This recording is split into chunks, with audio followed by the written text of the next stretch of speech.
All right, everyone, welcome to the show. Hope everyone's having a fantastic day so far, good week, and having a great start to 2025. Got a good show planned for you today. It all kind of stems from a conversation I had with my father-in-law about a week back. Really dove into, well, first of all, we had a couple of drinks. I may have had a few too many glasses of wine, and we really dove into just raising kids, old school, new school mentalities, how to push kids, but also having empathy. And there were a lot of things that kind of came through, and I wanted to have this conversation on the podcast with myself because obviously, if you listen to this, if you're part of the Unhinged Father stratosphere, all of the millions and millions of fans out there, that I like to hash out these ideas and kind of take you on a whirlwind of where my mind's at, and hopefully it's something that resonates with you. Maybe you get some good ideas out of it, but this is just something that came up while I was partaking in a few adult beverages with my father-in-law, and I wanted to share some of it with y'all today. So bear with me. It's not super well thought out. I feel like I say that every week, but I always get to the day before that these are going to release, and I'm like, all right, what am I going to talk about now? But let's go ahead and jump into the meat and potatoes of today's episode. Now, as I've talked about on previous episodes, I am someone who feels like I don't really fit in anywhere within society. I'm sure that I do. I'm sure there are other people like me, but I really hold on to some of the old school mentality, and I was raised in, not like the 1950s, 1960s, 1970s. I'm not a Gen X. I'm not just wasn't raised as some feral child, but I definitely had some of that old school tough love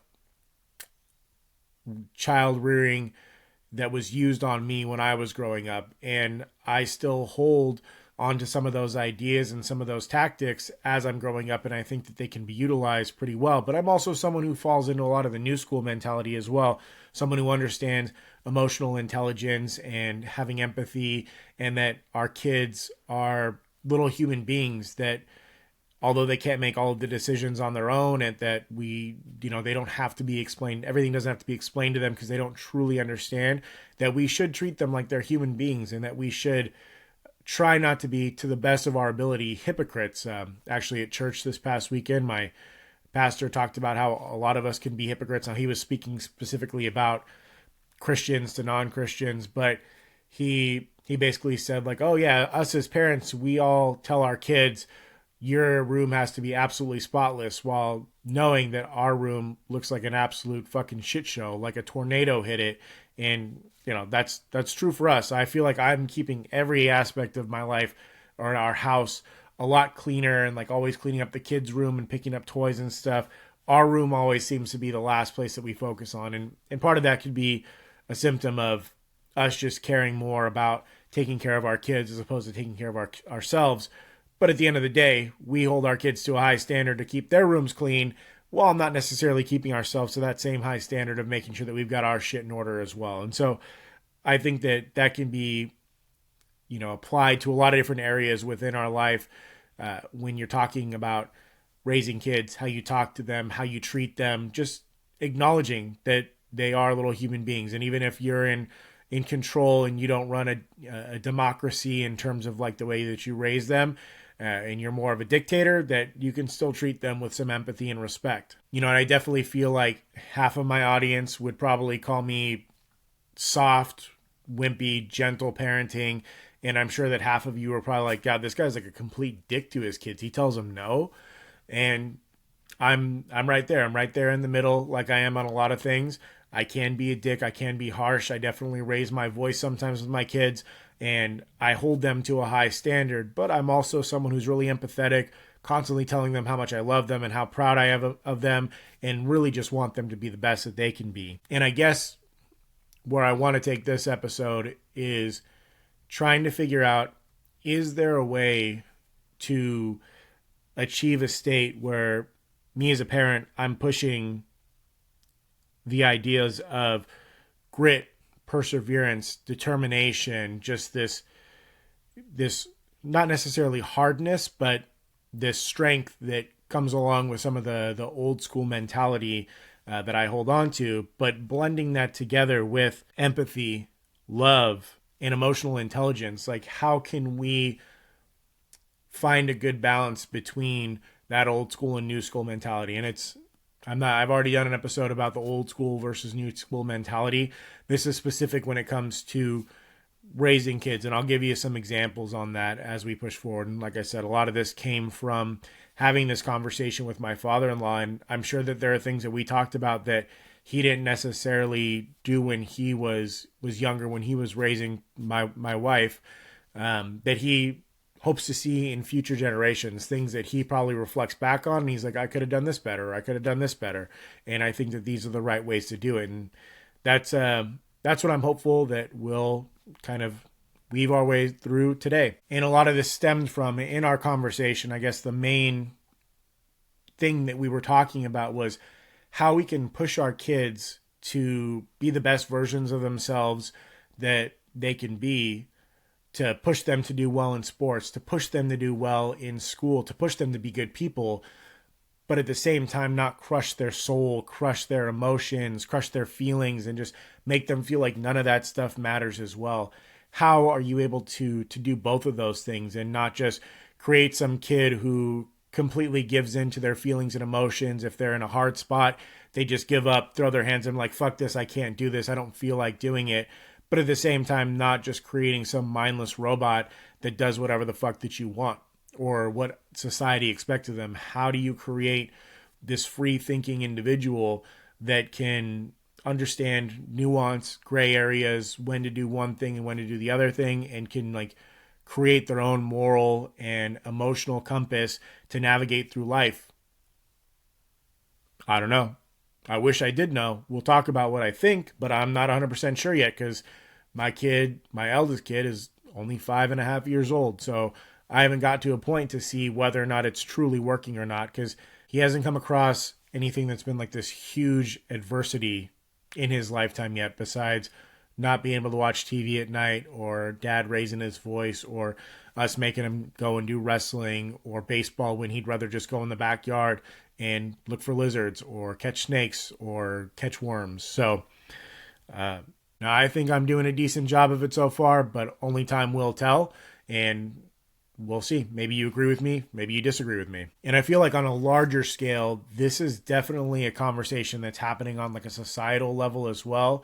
We've talked about gentle parenting and old school parenting and disciplinarian parenting. We've talked about a lot of these different things, and you all know that I kind of fall in the middle, like most things. I'm just one of those weak, wimpy, moderate people who thinks that the answer that we're looking for typically fall somewhere in between the extremes on both sides. But like as a society, especially if you read any of like the child psychology books now, or if you listen to any of the Insta psychologist, Insta mom, stuff like that, everything is always about validating your kids' feelings and empathizing with them and trying to make them feel like you're always on their team. And there's a lot of things that, not all of them say don't tell them no. They talk about having boundaries, but it's definitely a softer, gentler approach.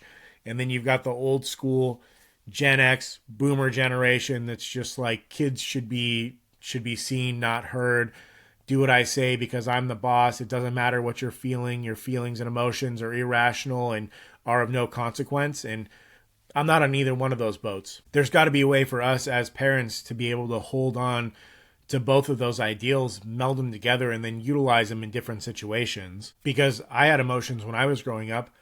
There were things that I was emotional about. There were things that I thought that my parents were probably doing wrong, or there were times where they were yelling at me or asked me to do something, and like I let my emotions really kind of cloud my judgment. And it would have been really nice to know that even if I made the wrong choice, or even if I wasn't necessarily the best or failed at something, that didn't mean that I wasn't enough for my parents or that they didn't love me. And I know that now, right? I know now that my parents loved me no matter what. But it's definitely harder when you're a kid. You don't have the proper cerebral channels to really go down and be like, yeah, no, my parents love me no matter what.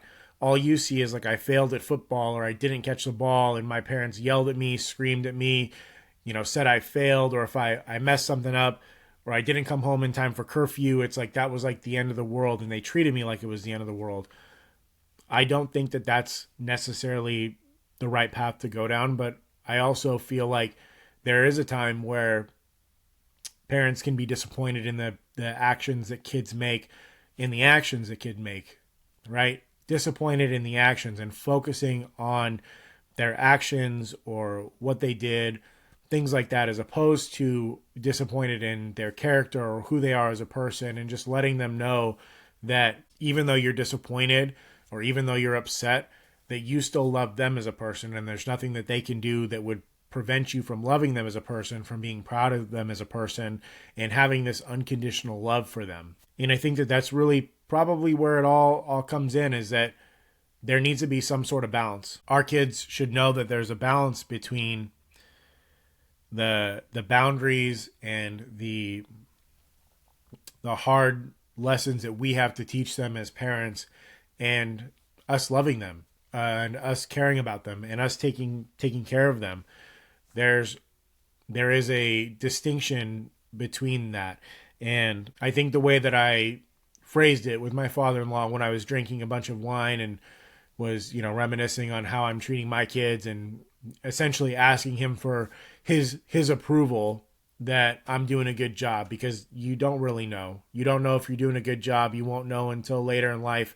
And it's hard sometimes to not know, to not have just like a couple check marks that you can check off or go down a list and be like, I did this, this, and this. I'm a great dad. I'm a great parent.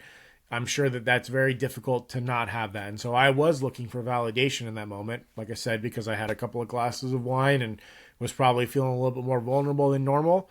But what I came down to was, we want to make sure, or I want to make sure, that I'm letting my kids know that they will always be enough for me, that there's nothing that they could do, positive or negative, that's going to make me love them more or less, that I love them for who they are, and they will always be enough for me. But at the same time, pushing them to try and be better for themselves, to always strive to be the best version of themselves that they can be, not because my love or my approval hinges on their effort towards that, but because that's what's going to make them a great person. That's what's going to make them feel fulfilled. That's what's going to lead them to great things. And that's what I want for them. Not for me. I don't want it for me.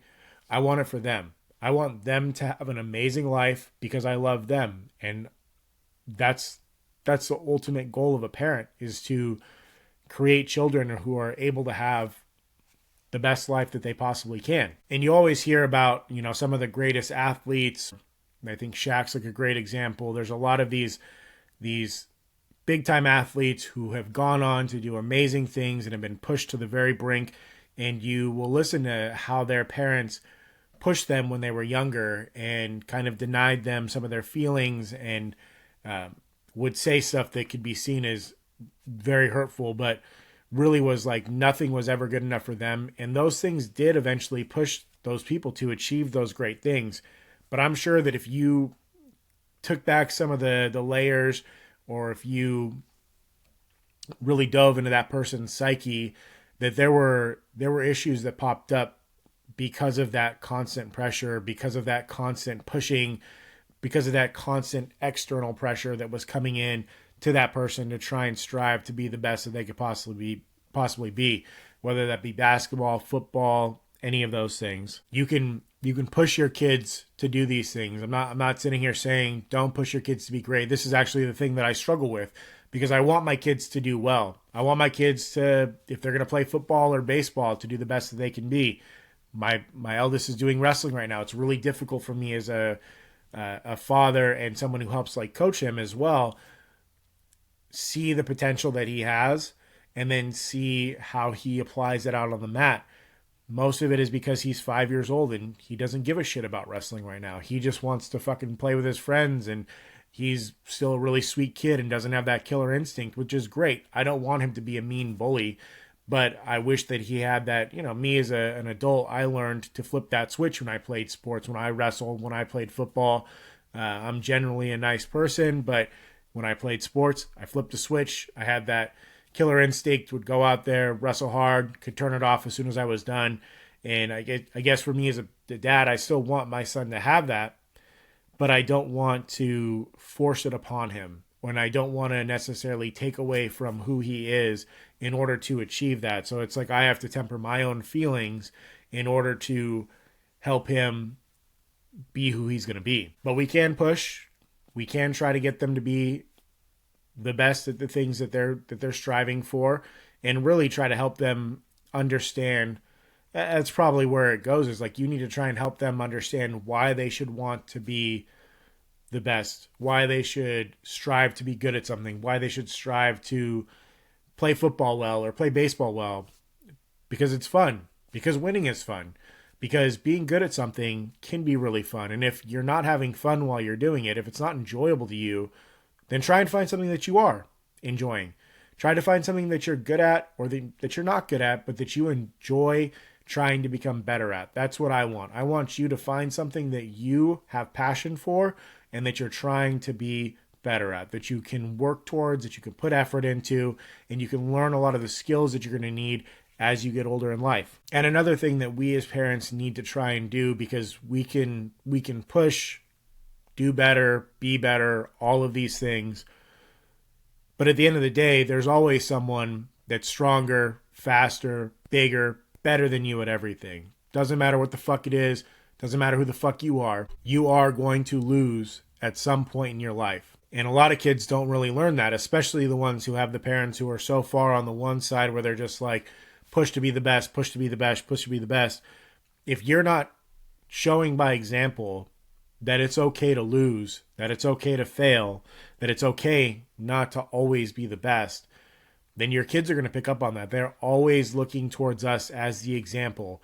And even though you could tell them it's okay that you failed, all I really want for you is to try your best. If they don't see that in you and the way that you live your life and the way that you approach things, then they're gonna catch on, and they're gonna have that same issue as they grow older as well. And so we as parents need to make sure that we're being the examples for all of this, right?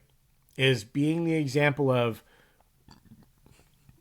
trying hard, doing your best, right? If we want our kids to clean their room, we better damn sure well make sure that our room is clean and that we're taking care of our own shit, right? If we want our kids to try the best at sports that they're doing, then whatever we do, whether it's, I don't know, a rec league or some fucking podcast that you just decided to start out of the, just because people told you should try and do it, or you want to learn how to play the guitar, or any of those things. It doesn't matter what it is. Whatever you're trying to do or whatever your kid sees you trying to do, they should see you striving to do it at the best of your ability because you want to be the best. And then when you inevitably fail or run into a fucking roadblock or trip up, let them see you do that with grace. Let them see you fall, dust yourself off, say that it's okay, give yourself that grace to be like, I failed this time, but that doesn't mean that I'm giving up.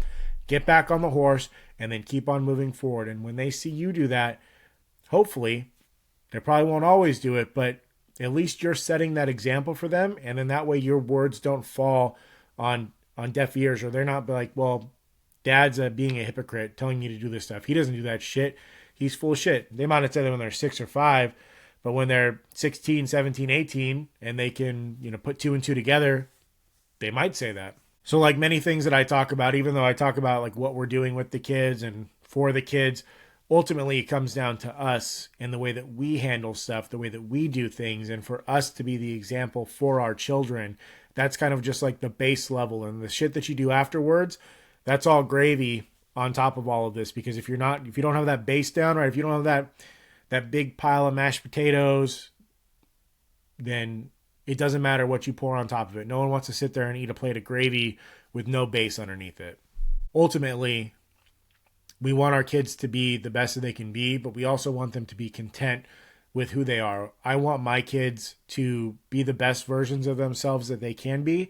And then once they've tried to do that, to be content with where they're at, to be like, hey, I'm happy with the person I am. I know that I still have more growth to do. I can still be better. I can still keep on working and moving forward, but I'm happy with who I am because I am the way that I am.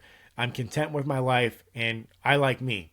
That's what I want my kids to do, and I better make sure damn well that I'm doing the same thing, that I'm presenting that to them so they can try and imitate to follow my lead. So like pretty much everything I talk about, the answer is somewhere in the middle. All of this is about balance, trying to be a balanced parent, someone who has boundaries, pushes their kids forward, guides them, tries to make them be the best versions of themselves that they can be, preparing them for life, but also acknowledging their emotions, acknowledging their failures, and holding on to that and letting them know that no matter what, you're going to love them regardless, that you are always going to love them and that they will always be enough for you. There's nothing that they can do that would make you love them less or love them more, basically, either, right? That your love is unconditional as a parent. So balance. This episode, I guess, is about balance, being loving, setting the example, not being a hypocrite. And yeah, I guess that's what Tough is about. That's what the Unhinged Father podcast is all about. It's about balance. It's about trying to ride that line between two things that seem like they're on opposite poles, but really finding the answer somewhere in the middle and then being able to navigate through different scenarios and choosing your own path, not being a mindless bot who just follows a script, but someone who's able to discern a situation and make the right choice for you and your family, your kids, and all that stuff. So that's going to do it for this episode. Kind of a tough one to get through. I've got a little bit of a scratchy throat, and so I've been having to take breaks and take sips of water. Apologize for that, but hope that everyone enjoyed it, and I'll see y'all next week.